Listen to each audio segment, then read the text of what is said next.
અમદાવાદની seventh day school સામે હવે ફરિયાદ નોંધાઈ છે। ક્રાઇમ બ્રાન્ચે સેવન્થ ડે સ્કૂલ સામે ફરિયાદ નોંધી છે।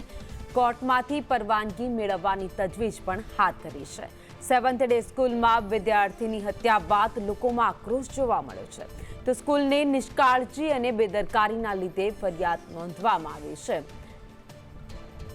19 તારીખે આ બનાવ બન્યો હતો। સેવન્થ ડે સ્કૂલમાં બે વિદ્યાર્થીઓ વચ્ચે બબાલ થઈ, જેમાં એક વિદ્યાર્થીએ અન્ય વિદ્યાર્થીને પેટમાં ચાકુ મારી દીધું, જેના કારણે તેનું મોત થઈ ગયું। ત્યારબાદ વાલીઓ, વિદ્યાર્થીઓ અને પરિવારમાં આક્રોશ છે।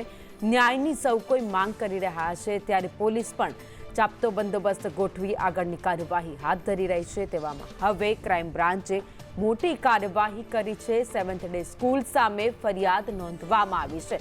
ગંભીર બેદરકારીના કારણે વિદ્યાર્થીનું મોત થયું હોય તેવા પરિવારે આક્ષેપ પણ લગાવ્યા હતા, કારણ કે જ્યારે વિદ્યાર્થીને વાગ્યું હતું ત્યારે કોઈ જ એમ્બ્યુલન્સ બોલાવવામાં નથી આવી, તેને તાત્કાલિક હોસ્પિટલ પણ લઈ જવામાં નહોતો આવ્યો, જેના કારણે તેનું મોત થયું હોવાનો આક્ષેપ પરિવાર તરફથી પણ લગાવવામાં આવ્યો છે। આ સાથે જે વિદ્યાર્થીઓ છે શાળાના, એણે પણ રોષ ઠાલવતા એ આક્ષેપ કર્યા હતા કે આવું તો અનેક વાર થઈ ગયું છે। નાના મોટા હથિયાર લઈને વિદ્યાર્થીઓ શાળામાં આવે છે, તેમ છતાં પણ સ્કૂલ દ્વારા કોઈ કડક કાર્યવાહી કરવામાં નથી આવતી।